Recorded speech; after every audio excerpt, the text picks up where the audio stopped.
My guest this week is singer-songwriter Marty Ray of the Marty Ray Project. Marty Ray lives in Nashville, Tennessee, and he is not only a singer-songwriter and leader of his own band, but he's a podcaster and a social media sensation. Marty posted a video years ago. I think he mentions a date in the actual podcast episode. Woke up the next day, went on about his business, and found out later that evening that the video had jumped over 1 million views. Since then, he's been hooked on social media. He's very interactive with his followers and fans, and he's just a down-to-earth guy, and you're really going to enjoy all the knowledge that he shares in this episode. I'm really glad I got to interview him. I'm glad we became friends. We have a mutual kinship in podcasting. We're connected on Clubhouse, and I look forward to both of us doing a bunch of really great things in the future. Once again, I appreciate you listening. Now sit back and enjoy.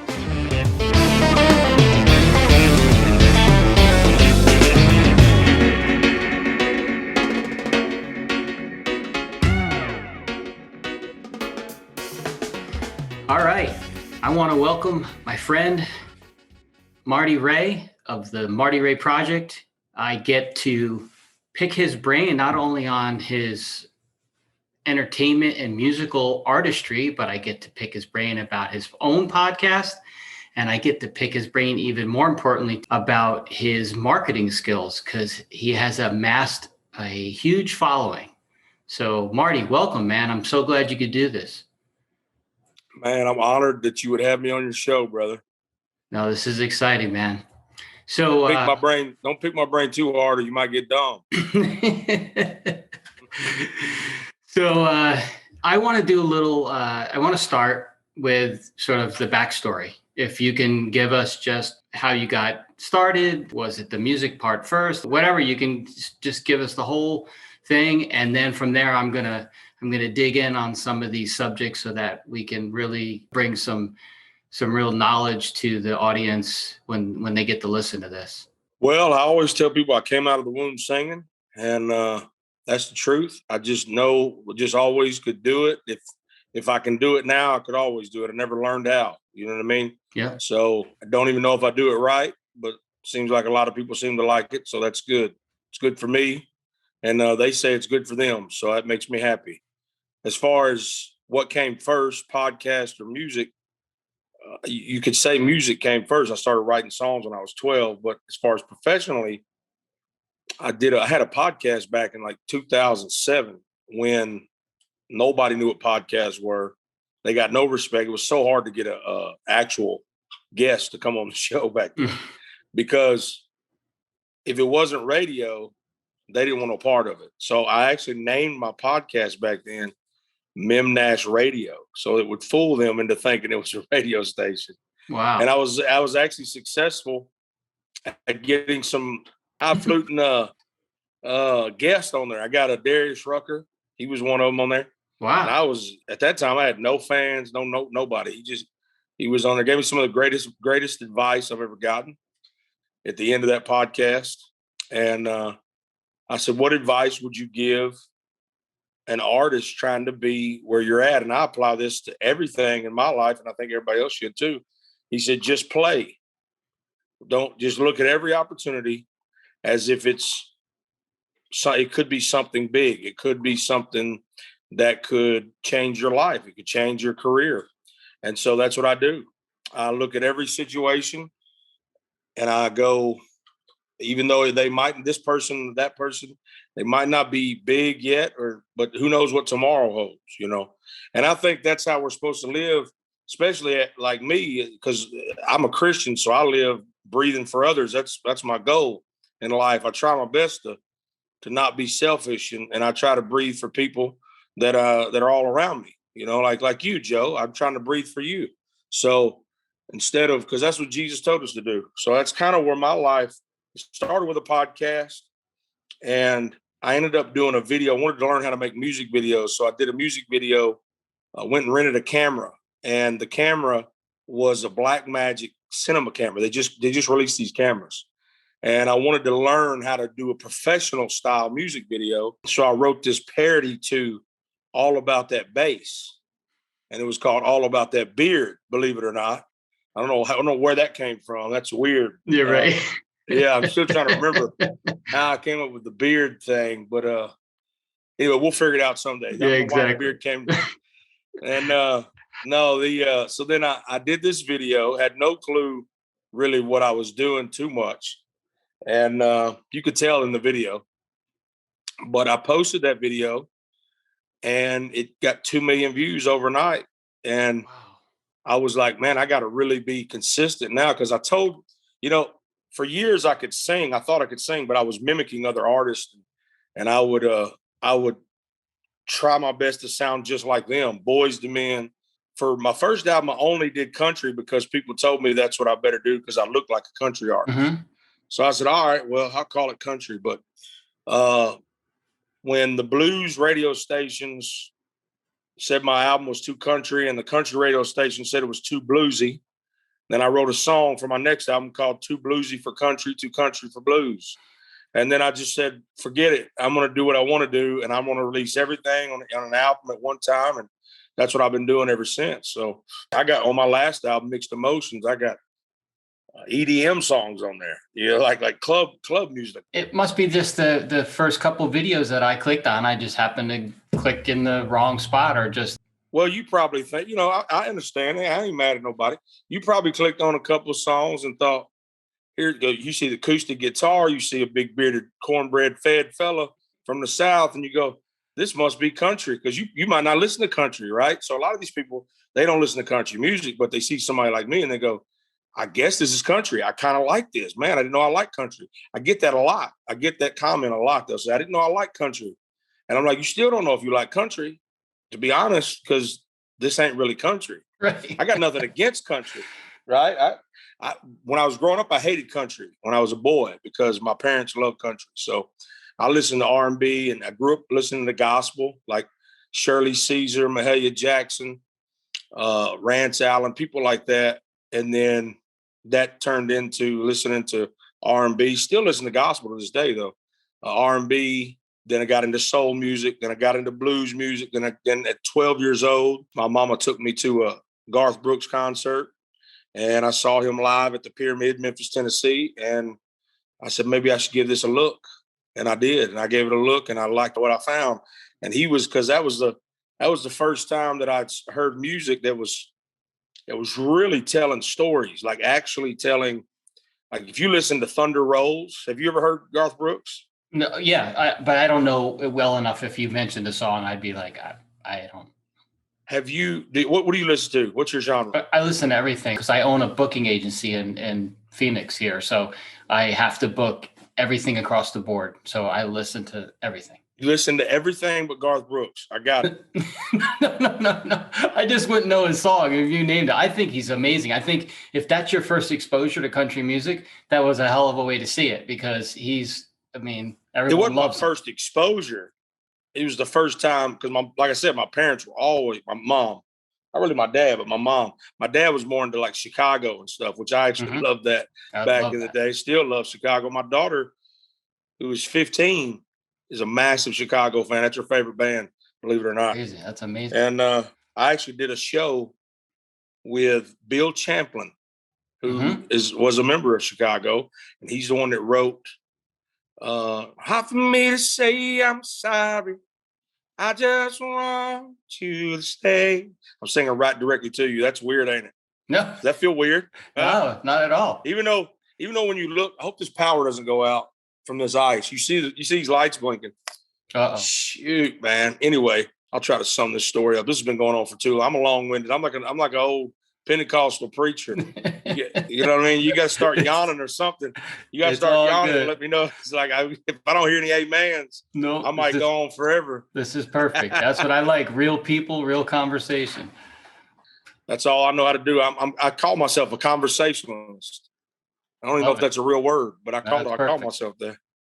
Anyway, the question was, how did I get started in music? That's how it all started. Making videos. I made that video, and after that, I said, okay, I'm gonna keep on. I'm gonna stay consistent because I told God, I said, look, if this is what you want me to do, I'm gonna start singing, putting videos out, and you honor it, and because He honors the effort. If He gave you a gift, you don't bury it.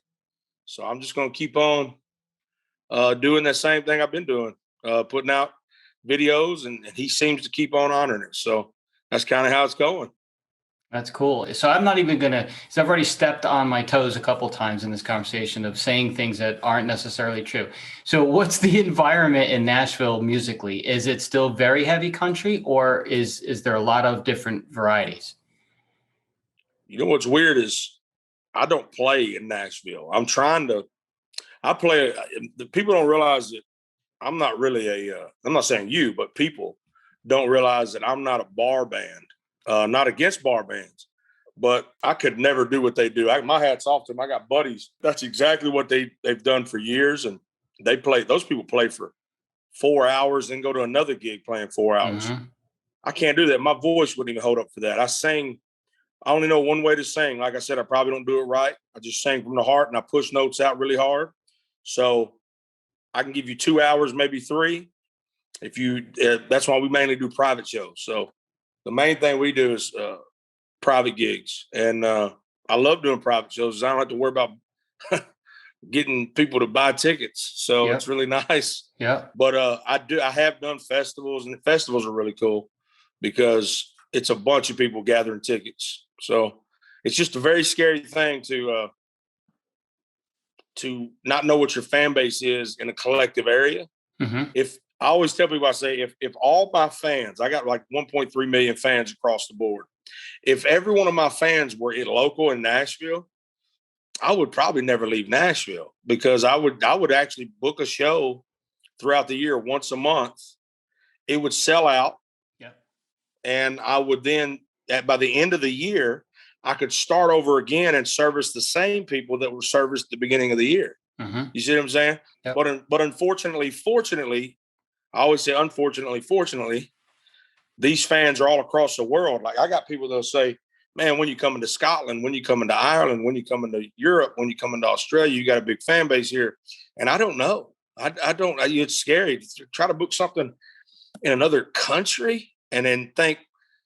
So the only way we can do it is if people pay us up front and we say, it's up to you. I don't know what my fan base is, but it's up to you. Like I am now, though, kind of branching out. This is the first time I've ever done this in a while, where I got a show in Tampa in March 11th. And it's the first time it's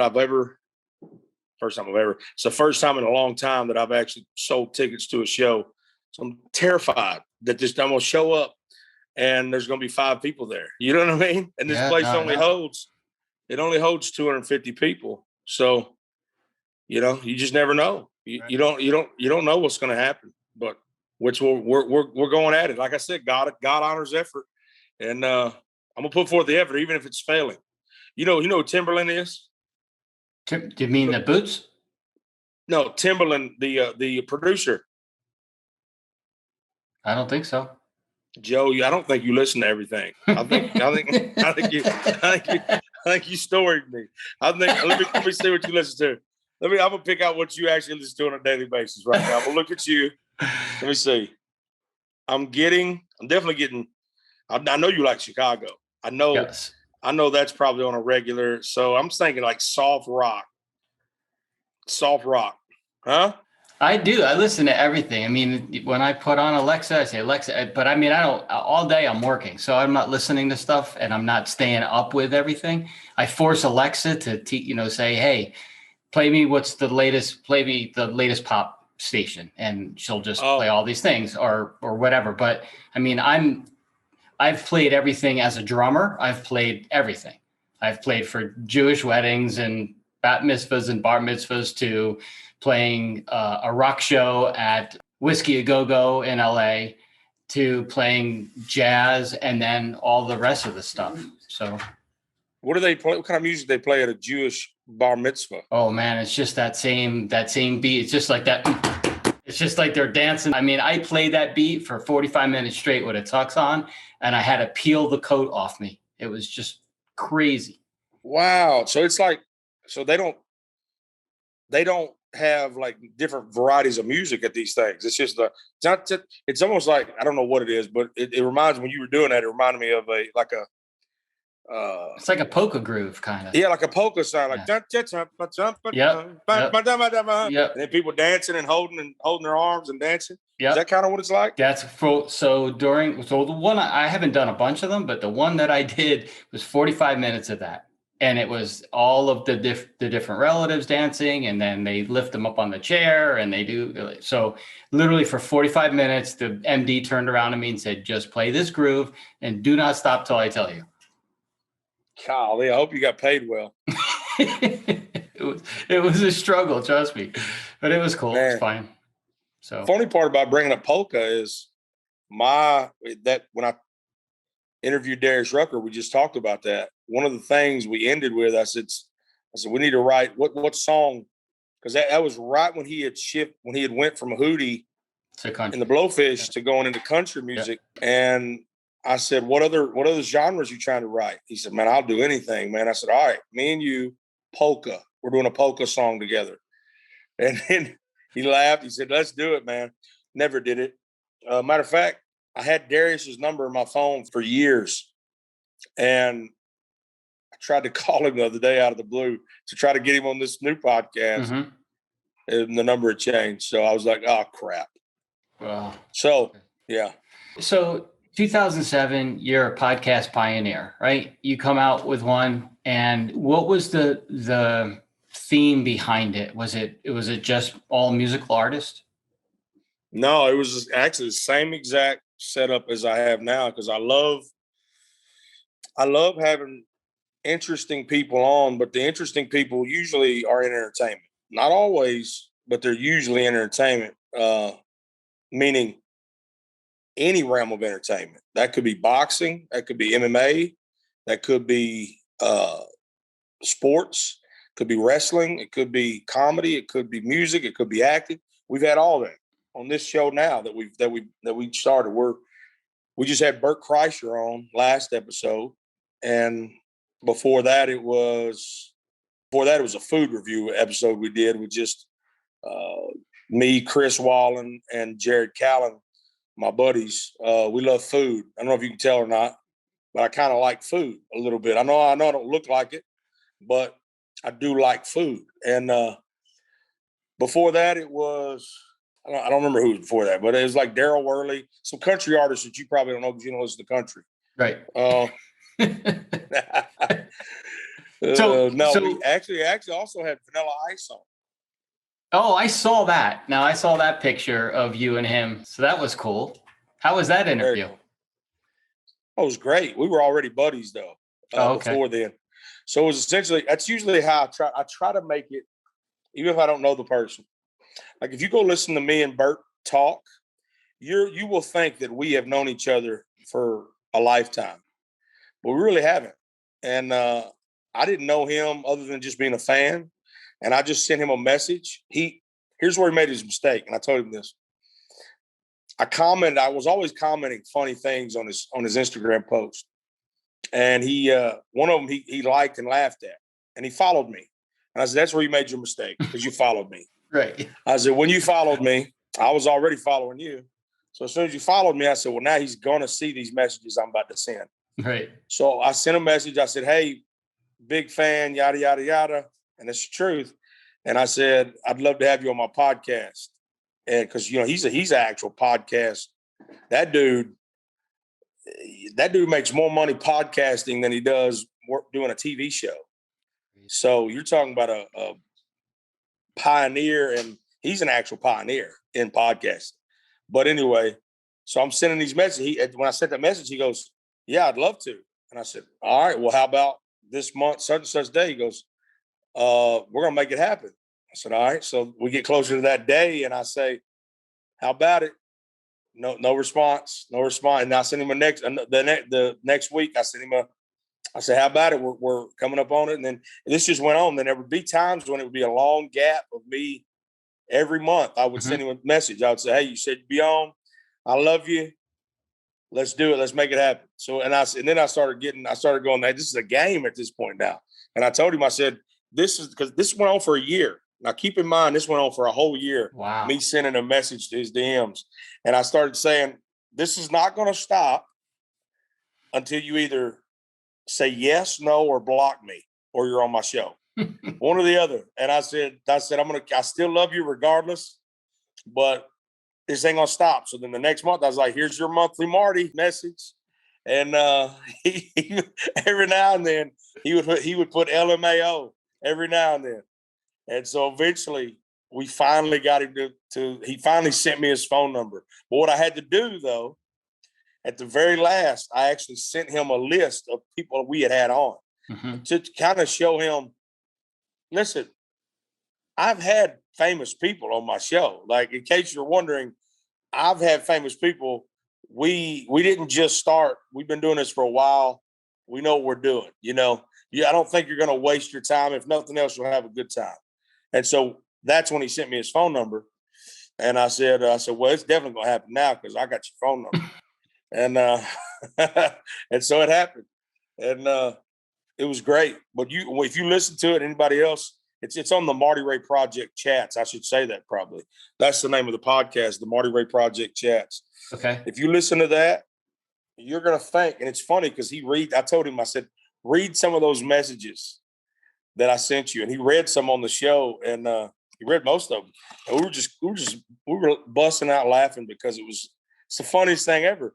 Because he said, most people will say, be on my show, and I'll say, yeah, I'd love to. And I think he really would love to be able to do everybody's show, but he knows realistically that he can't, that there's no way he could do everything. And he said that. And he said, but most people, by the time when he don't answer back after the first time or the second time, they start getting very, very hateful and mean. Oh, wow. And he said, you never did for a year. He said, you never got hateful. He said, it was always, respectful and nice, and it was like still love. He said it was almost like falling in love with your neighbor. He said, I feel like I know you. I said, me awesome. Too. It's really cool. Anyway, yeah.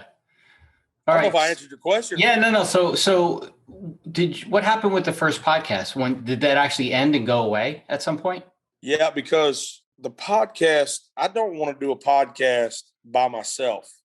Meaning, what we're doing here. Mm-hmm. It's okay. It's okay for me to be a guest, but me personally, for instance, if there comes a time, I just enjoy bantering with a friend and not having the full load on me of the podcast, of getting the guest, booking the guest, and doing this and all this thing. So back then, that was kind of the same way. I went through 3 co-hosts on that show, and I was the one putting up all the money. I'm the one putting up I'm the one actually getting the guests in. They're not really helping, but I'm thinking if we can get a little bit of momentum going, they'll start to see this is a very viable thing to do, and they'll start picking up some of the load. Never happened. They all kept quitting or not showing up, and I think it was actually four co-hosts. And after the fourth one, by the fourth one, I'd already did that all about that beard video, and I started progressing in music. So I was like, forget them. Like, I was trying to help them, not just myself, but trying to help them out too, bring them up with me. We could have made something great. I believe if I would have kept doing that podcast, I'd be one of the biggest podcasts in the world today. I do believe that. Yeah. No question about it. Based on when you started, if you kept, it's all about consistency, right? If you had kept it going, you totally would have been.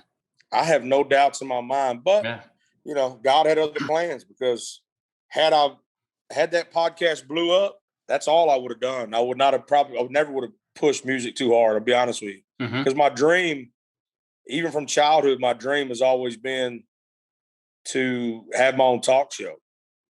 You know what I mean? Like a radio, like Howard Stern type talk show. Yeah. And so I said, I know for a fact, I'm telling you, because God knows better than we do. He knew that if that would have blew up, I would have just said, forget music. That's too hard. That stuff's too hard. That's man. Interesting. I hear you. Yeah. Yep. Well, so when did that podcast end? About? I think I'm horrible with times. Was it right when that video hit? No, I think we still went maybe a couple months after that. But then at that point, I was literally trying to carry the load of the podcast and be consistent in making music videos. So I just said, because nobody cared like me. Nobody had the same drive or passion about the podcast that I did. So I was like, man, this is just crazy. I can't do all this by myself. And so I believe it was about a couple months after. I think it was like, I don't know the exact dates. It might not even, to be honest with you, I'm so bad with dates. Okay. I know that it might not even have been, I might not even had the 2 million view video yet, but I might have had, because it all started on Facebook, not YouTube. Like, you can't even go back in the timeline of YouTube and go, okay, let me look at this date and figure it out. Because if you look at the date when Ice Ice Baby was posted on YouTube, it was actually posted to my actual Facebook profile, my personal profile, because that's all I had at the time. Right. When I was making these videos, because they were having success on my personal, not a page, not anything else. And so that's where it actually first went viral. So I was actually pushing everything from my personal Facebook profile. So I don't know the exact date, but I think the show actually ran for about a year and a half, I believe. And then I called it quits. Got it. Okay. So you had this video, and this video, you said, got over 2 million views in a day. Yeah. I posted it. I posted it that morning. Just a random post like any other thing. You don't think about what's the best time to post, what's the best strategy here. You don't think about any of that back when you're first starting. You just like, hey, I got this, I'm gonna post it. You don't understand algorithms, probably never even heard the word at the time. You know what I mean? So you just post the video like I did, and then I posted it. And it's like a set it and forget it, like an infomercial, right? I posted it. Me and my buddy went to Nashville because at the time I didn't live in Nashville. I lived in Memphis. And we drove to Nashville. He was doing a acting audition. And we got all the way down to Nashville. He did his audition. We're headed back. He starts getting all these texts. And people are saying, man, I seen you in that video. That's crazy, that video. He goes, oh, okay, cool. Thinking that. Right, sure. Thinking that it was because those are people that knew him. And he was thinking, man, I ain't talked to them in a long time. That type of thing. And that's weird. He said, so eventually after a few texts, he went on Facebook and looked up the video. Goes, bro, this video is over 1 million views, dude. And I said, dude, what? 1 million views. And then I pulled it up. And I said, oh, wow, dude, this is crazy. So then I text my buddy Jared, who does filming with me. He didn't do that video. I don't want to put that evil on him,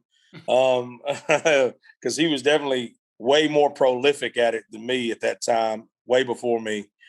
And while now I can do a pretty good video by myself. Like I just released a music video for my new single that I released at the end of last year for the new album called Picture. And I did that whole thing, directed it, wrote it, and did the whole thing myself. And it might not be the best in the world, but it's better than the most. You know what I'm saying? Yeah, no, cool. So anyway, so I called Jared. I said, hey, man, did you look at the video? I said, you need to check it out. I said, it's over 1 million views, bro. He goes, really? And he went and looked, and he couldn't find it. And I sent him a link. He goes, wow, that's incredible. Like, that is nuts. And I said, well, we made it. We made it. And at that point, you have no clue what's coming from a viral video. You don't know.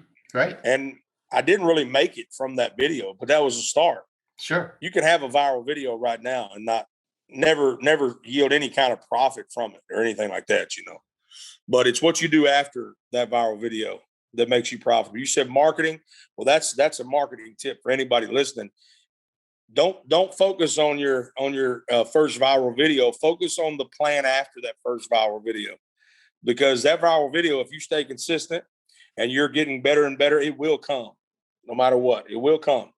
I've had it happen many, many times, and it's just from me being consistent. It's not because any song that I put out or any video that I put out is any better. It's just because it hit at the right time in the right way.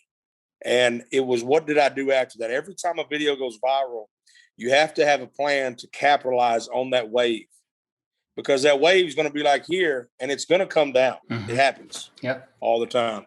So anyway, so that was kind of where it all began. right there was with that video.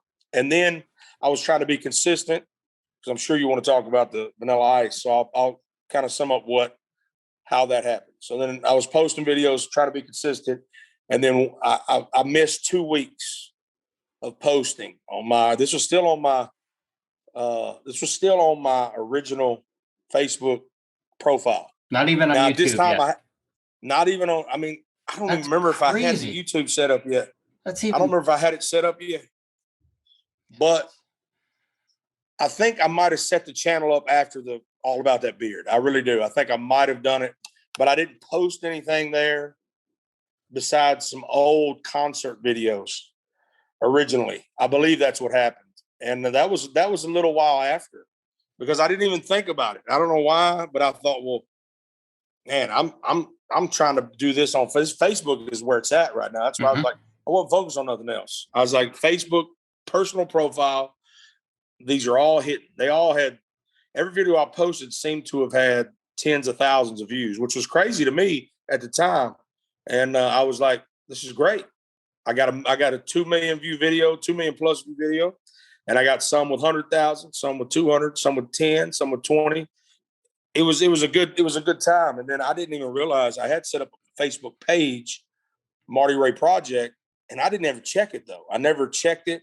Didn't realize that, because like I said, everything was happening on the personal. And when I posted that, it was 3:00 in the morning and I hadn't been consistent. And I made a post with the Vanilla Ice acoustic.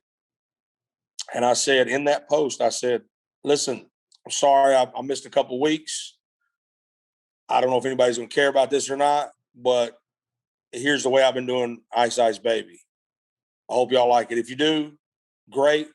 If you don't, there'll be another one soon. It was kind of like that. And it was kind of a throwaway video. And that's another testament to just put every idea out there, because you never know which one is going to be the one that puts you on stage with Vanilla Ice, right? Yeah. That's what's great. You never know. And Vanilla Ice can be anything for anybody. That don't have to be literally Vanilla Ice. But I posted that, and that video went bananas, man. It went next level. So then after that video posted, there were people going and subscribing to my YouTube channel, liking my Facebook page by the masses, because they took that. And so then after a while, after Bam Margera, he posted it. World Star Hip Hop posted it. It got posted all over the internet, all over social media. And Marty Ray Project for a while was everywhere. I was trending on iTunes, like right number 2 on iTunes, trending right below some. This has happened twice actually. Trending right below as an independent artist. Nobody behind you, nobody helping you besides God and your fans. Trending number 2 on iTunes. And I screenshotted that, because while for them it might be that happens every now and then when the label gives a good push, got nobody pushing me but myself, and like I said, and God and my fans. So that's it. So it was like anytime that happens for me, it's a real treasure. It's a real treasure. It's almost like winning a Grammy for me. Yeah, sure. Because I look at that. But anyway, so that video has well over 100 plus million views on Facebook. Yeah. If you add every video together, everyone, if you can find them all, people are still in that video and posting it and going viral and building their own channels. I mean, their own pages off of that video. And some of them don't even tag me. Yeah, that's so. And I hate that crap. Yeah. Yeah, some of them don't even tag me. So I have a question to sort of create the foundation of who is Marty Ray today? What is Marty Ray doing day in and day out? What is your main focus? Because then I still want to talk about the marketing stuff. And then I want to also let you talk a little bit more about the podcast if you want. It's still those 3 things, but I want to know, like, who are you today? What is your main focus? And then we can branch off to talk about what you're doing on that podcast, and then what you're still doing marketing wise with whatever you're posting, and then what you're musically trying to do. What's your goals for that? Well, today I do the same thing that I've always done. Any opportunity that comes along in my head is not that I'm not thankful for all the success that these covers have done for me. There's several covers that are on YouTube have performed have outperformed Ice Ice Baby at this point. And but my real dream and goal is to have one of my originals be what I'm known for more than any cover. Sure. You see, and the real fans, the real true Marty Ray projectors, the projectors as I call them and myself, even we're all projectors. Is they actually prefer the originals, and that's how you know that they're because most people don't listen to originals. They don't even, and that's okay.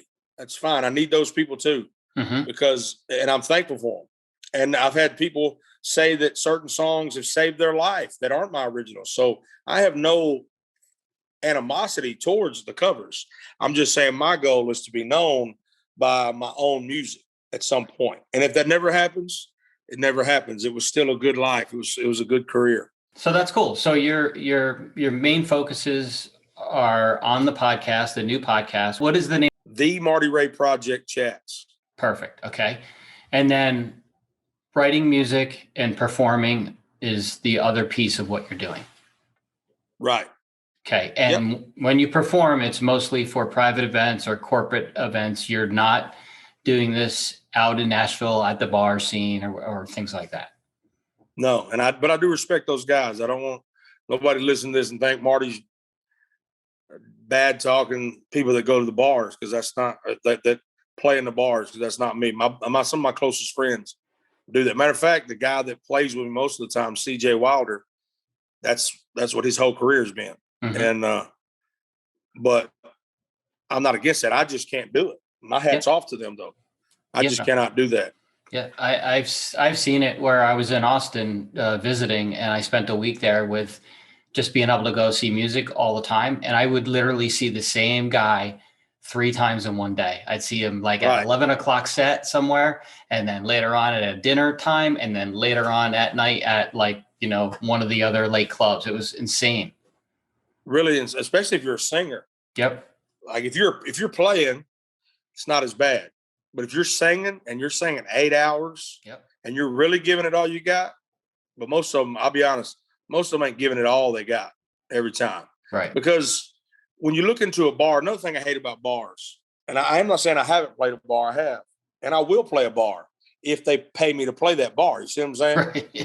Like I'll play anywhere. I'll play anywhere in the world that somebody will pay me to play. I'll play. I don't care where it is. That's the way it is.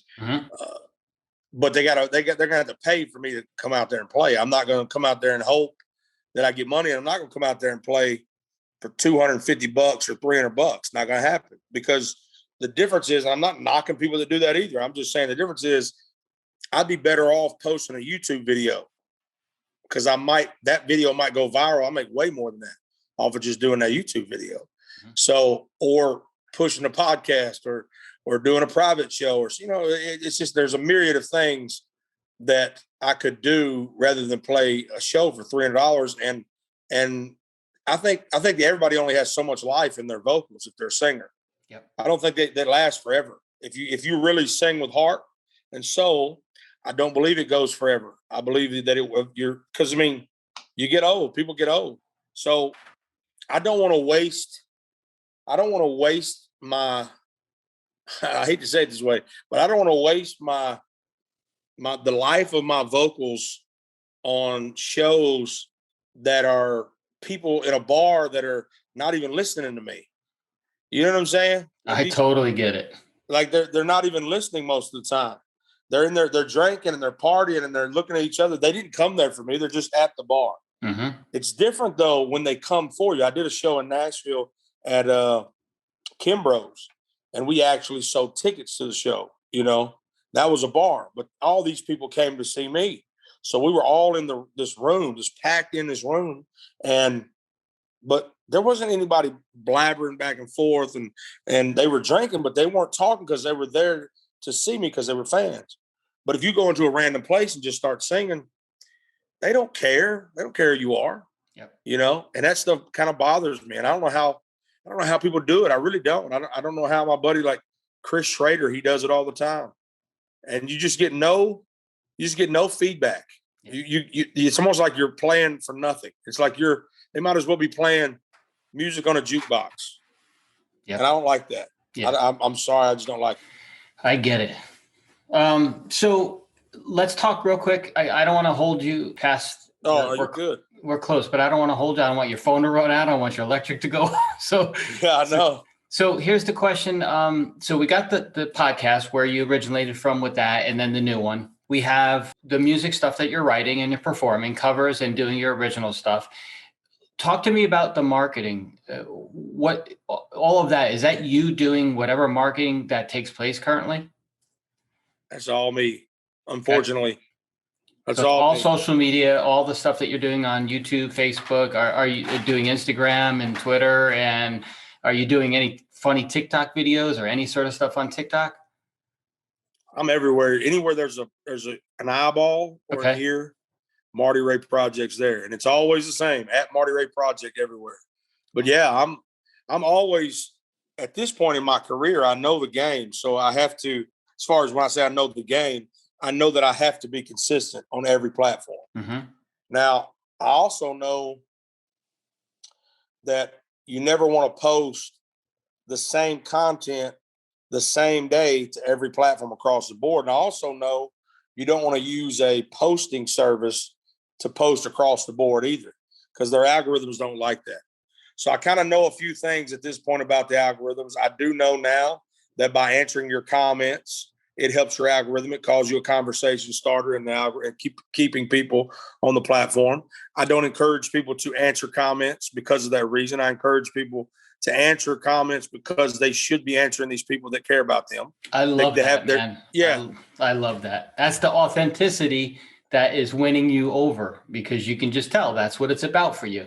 You love the people following you. You're authentic about it. And even like when you talked about that night that where you just threw up that video, it's like, I'm not sure if you guys are going to like this, but I had fun doing it. Here it is. That's Yeah, being man. authentic.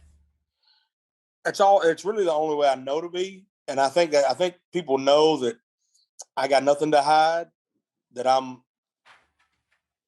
pretty transparent. There a lot of people when they get into music, they won't talk about Jesus, for instance. You're never gonna catch me not talking about Jesus because that's who I serve, right? So a lot of people won't mention his name and all these things. Ain't gonna happen, not with me. And I got fans that are atheists. I got fans that are agnostic. I got fans all across the board. I don't judge them, but they know what I am. And just like I know what they are. Mm-hmm. There's nothing wrong with me knowing. But the minute that somebody goes, I'm gonna bend my morals or I'm not gonna let people know who I really am because I'm scared they might not like me. That's definitely not authentic. Nope. If you're somebody in your house and then to your fans you're somebody else because you're online, that's not authentic. That's a lie, man. I'm not living that lie. Yep. So I won't do it. And again, if anybody, because this is taught in every workshop, it's social media workshop. Now back in the day, there wasn't, I don't even know if there was a workshop when I first started and I was answering these comments.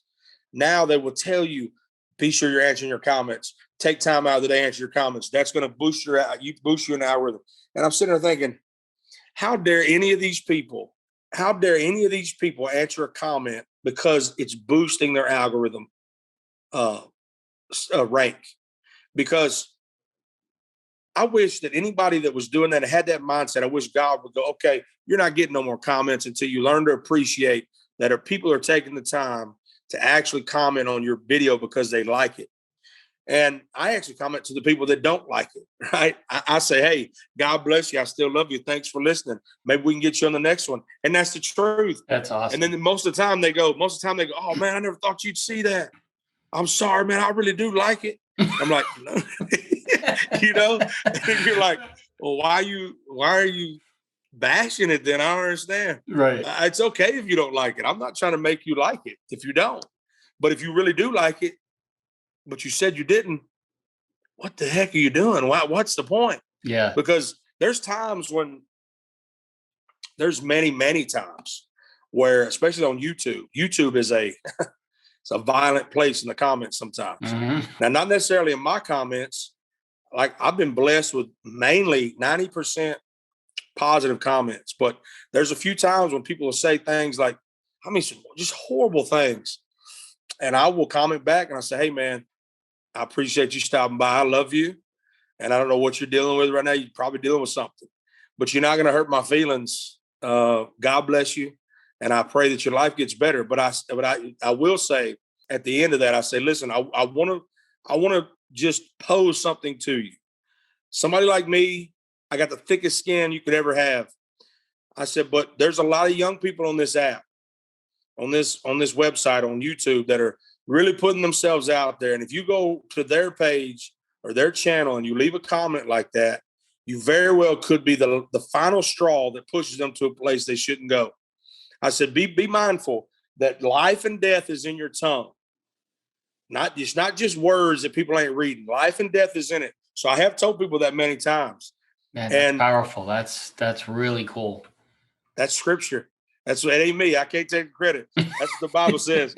Life and death is in the tongue, and you see it. We live that, man. We see that. People say sticks and stones may break my bones, but words will never hurt me. That's not true. Yeah.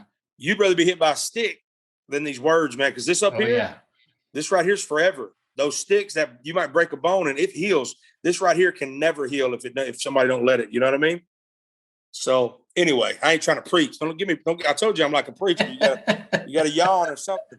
No, it's all good, man. I'm loving this. So this is something that it's important for me to get what you think about this. But I started since I'm a booking agent and I'm a musician myself. I used to play 7 days a week and doubles on the weekends. I've seen it all, right? So, but now I'm in a position where I can employ a bunch of musicians to play at various venues and resorts here in Phoenix and Scottsdale. And with what happened with this pandemic, I've seen just like lives being crushed, right? Because there's nothing happening. So I just started this new venture called Making Money, Making Music.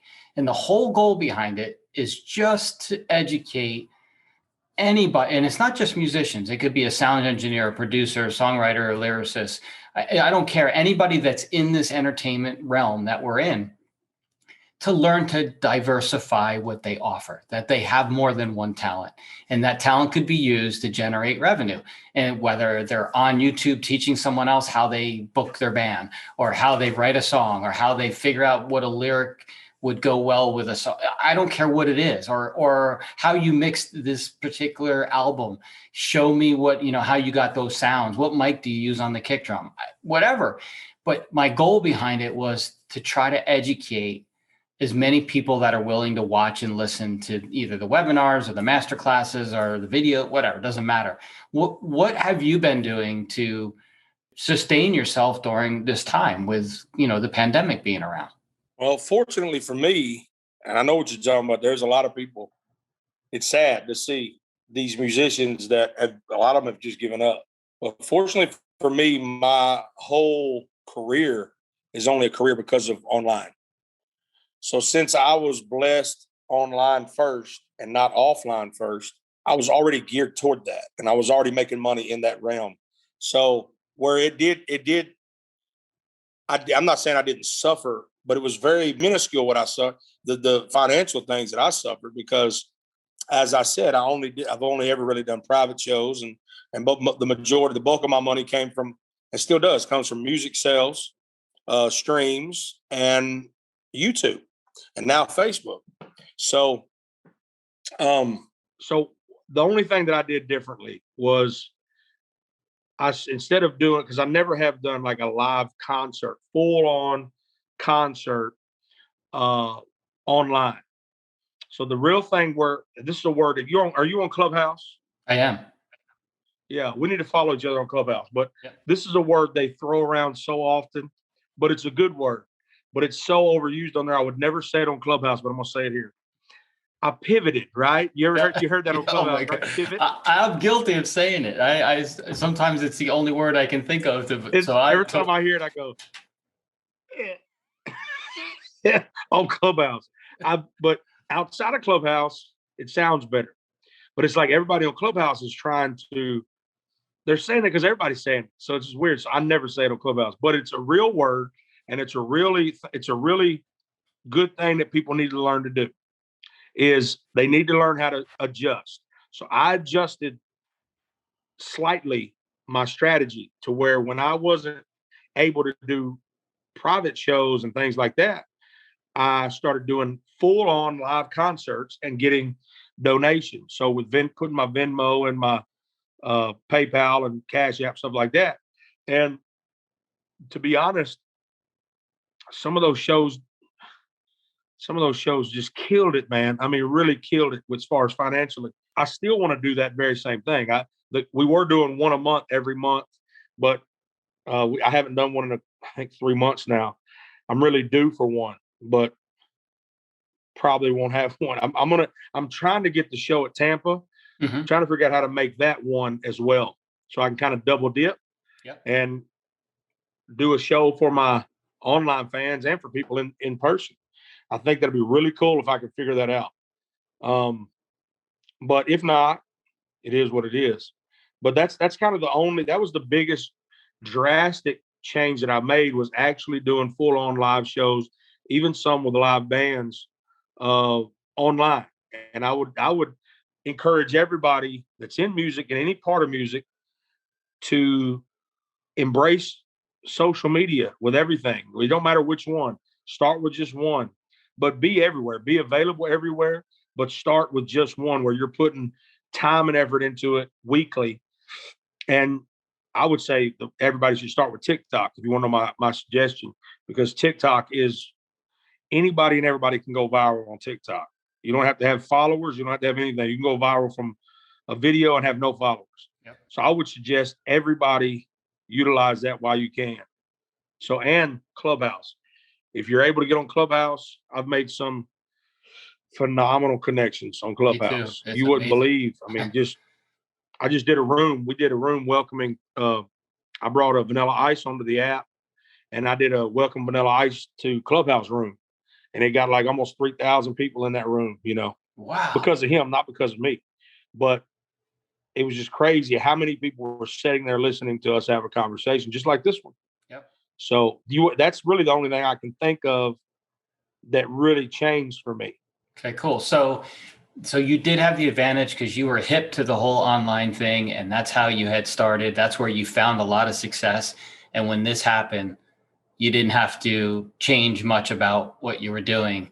But that's what I'm trying, like if you have the advice you just gave is exactly what I was hoping you would do, is say, this is what you need to do. Because I see a lot of musicians that all they did was depend on gigging. And now I hear the horror stories from them, and there's nothing I can do until the work comes back. So luckily I'm lucky.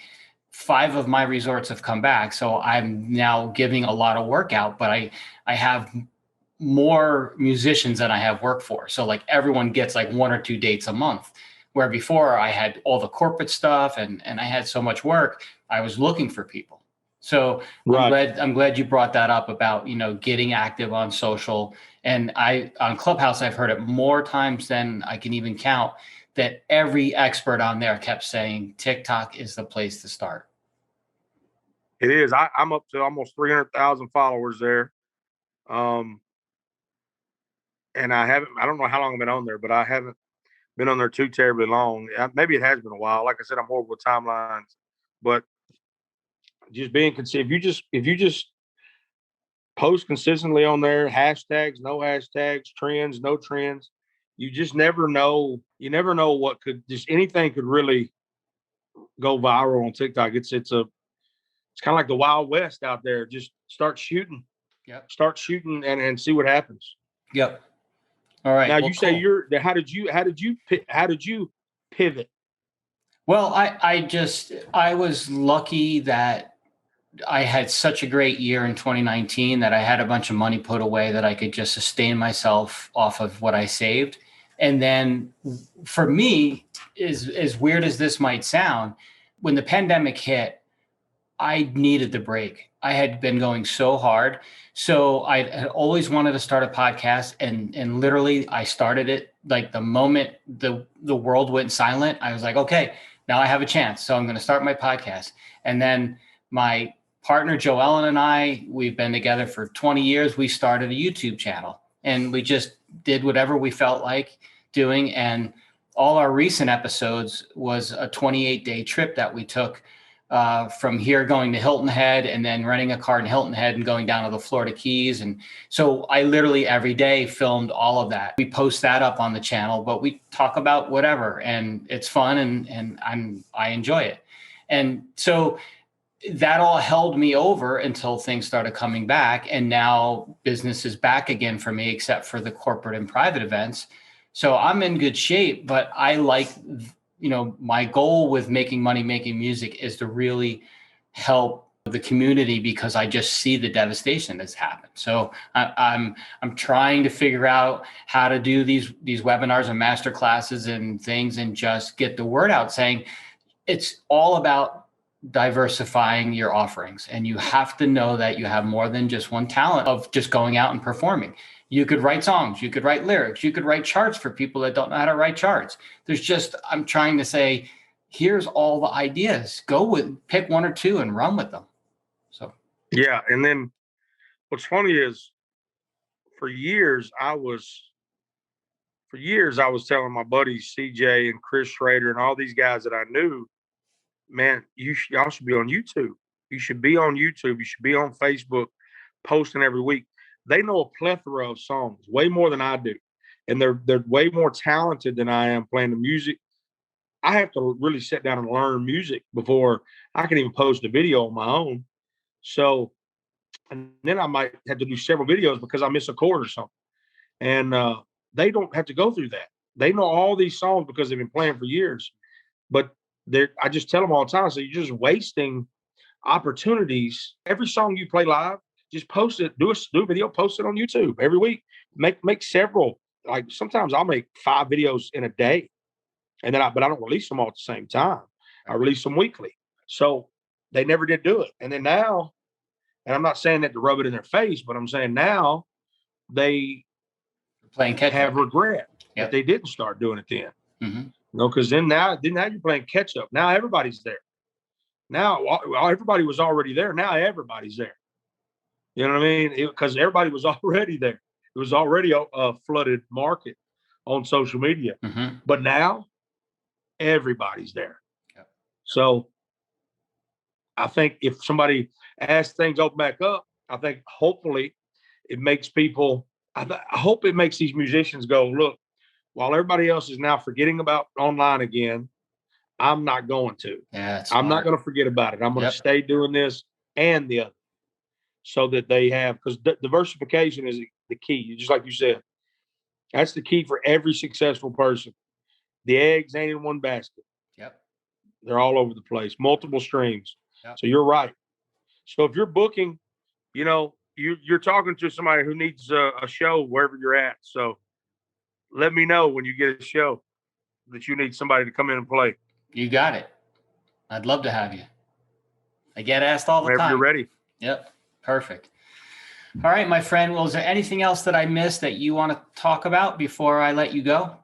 The only thing I always say is anybody that's listening, of course, rate and review this podcast. Rate and review mine, the Marty Ray Project chats. I don't even care if you listen, just rate it. You know what I mean? Download all the episodes and rate it. You ain't got to listen. I don't care. And the same with Joe's podcast. Do the same thing. Only he cares if you listen. That's right. If you don't listen to mine, you're really doing yourself a disservice. And if you don't listen to this one, you're doing yourself a disservice. And then also I would tell anybody that's listening, so that you don't have to be drowned in an algorithm, join the mailing list at martyrayproject.com. Follow me on every social media that you're on at martyrayproject.com. Download every original album I have, everywhere that albums are consumed, music's consumed. I'm there. That's it. That's perfect. That's exactly what was going to be my next question. How do people get in touch with you? And now in Marty Ray Project everywhere.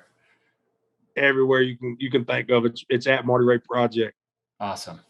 All right, man. Well, this was great. I'm so glad it worked out. I'm glad we finally connected. I look forward to more of these conversations. I'll find you on Clubhouse. I have a room I'm doing on Wednesday just about the whole making money, making music thing, just to try to keep putting the word out there. So hopefully if you see that, I'd love to have you in on it, because I think you have a lot to offer. That's it, man. This was awesome. I really appreciate it. Man, I'm honored you had me. Thank you so much, man. Thank you. I'm very honored that you are listening to my podcast. And if you really like what you are hearing, please rate it. And if you have the time to write a review, I would be very grateful for that. Thank you so much. Join me again for future episodes.